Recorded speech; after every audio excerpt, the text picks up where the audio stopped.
नमस्कार दोस्तों, आज की कहानी में आप सबका स्वागत है। आज की कहानी का शीर्षक है मेरी माँ भुलक्कड़ है।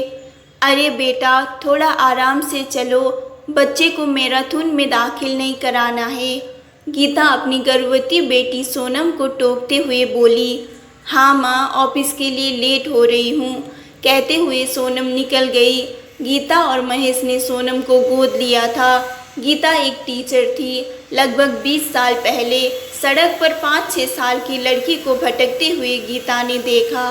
उसने उस बच्ची को उसके माँ बाप के बारे में पूछा तो वह कुछ न बता सकी।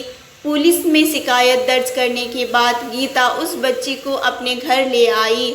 लगभग 6 महीने तक इंतजार करने के बाद भी पुलिस उसके माँ बाप को ना ढूंढ सकी, जिसके बाद गीता और महेश ने सभी प्रक्रियाओं को पूरा करके उसे गोद ले लिया।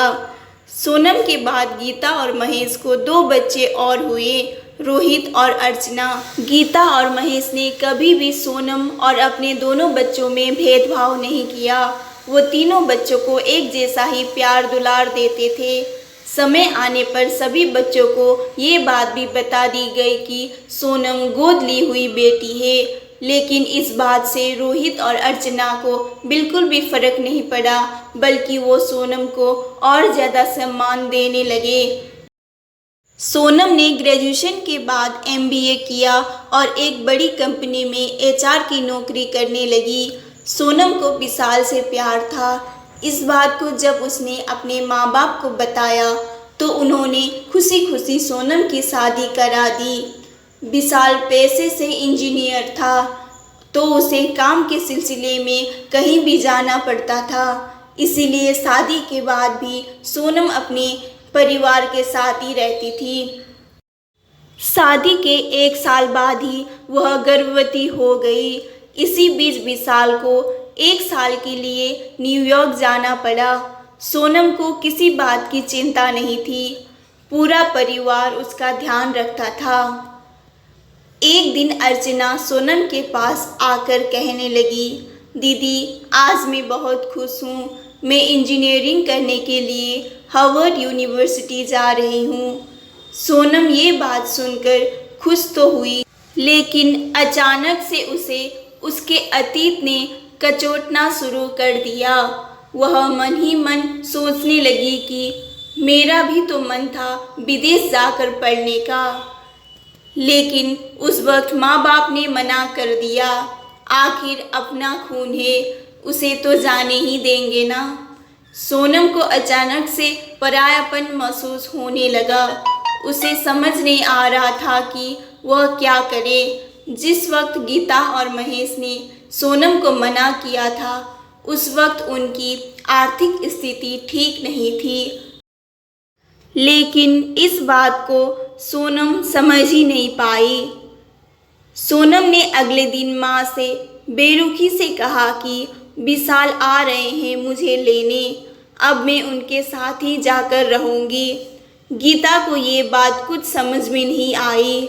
वह जब तक सोनम को इसका मतलब पूछती, तब तक वह ऑफिस के लिए निकल चुकी थी। सोनम अपने ऑफिस पहुंची ही थी कि सीढ़ियों पर चढ़ते समय उसका पैर डगमगाया और वह पेट के बल गिर गई। सोनम की आंखें हॉस्पिटल के बेड पर खुली। उसने अपने पेट पर हाथ फेरा तो आंखों से आंसू आ गए। उसने अपने बच्चे की चिंता हुई। दरवाजे पर देखा तो शीशे के उस पार माँ और विशाल का चेहरा दिखाई दे रहा था। बधाई हो, आपको प्यारी सी बेटी हुई है। नर्स ने बच्ची को सोनम के पास रखते हुए कहा। अपनी बच्ची को देखकर सोनम की जान में जान आई। डॉक्टर ने कहा, अगर आपकी माँ ने हमें आपकी हेल्थ कंडीशन के बारे में नहीं बताया होता तो पता नहीं क्या होता। वक्त रहते आपकी और आपके बच्चे की जान बच गई। बच्चे पैदा करते समय जो समस्या आपकी माँ को हुई थी, वही प्रॉब्लम आपको भी होनी थी। ये एक प्रकार की आनुवांशिक समस्या है। डॉक्टर की ये बात सुनकर सोनम अबाक रह गई। वह सोचने लगी कि मैं तो गोद ली हुई बेटी हूँ, तो माँ को कैसे पता कि मेरी हेल्थ कंडीशन क्या है। शायद माँ को याद ही नहीं रहा कि मैं उनकी गोद ली हुई अनोखी बेटी हूँ। मेरी माँ भुलक्कड़ है। इसके बाद से सोनम ने कभी भी खुद पर परायेपन का भूत हावी होने नहीं दिया। दोस्तों, यही थी आज की कहानी। आशा करती हूँ ये कहानी आप सबको पसंद आई होगी। अगर पसंद आई है तो प्लीज़ मुझे सपोर्ट करना। ये कहानी देखने के लिए आप सबका बहुत बहुत धन्यवाद।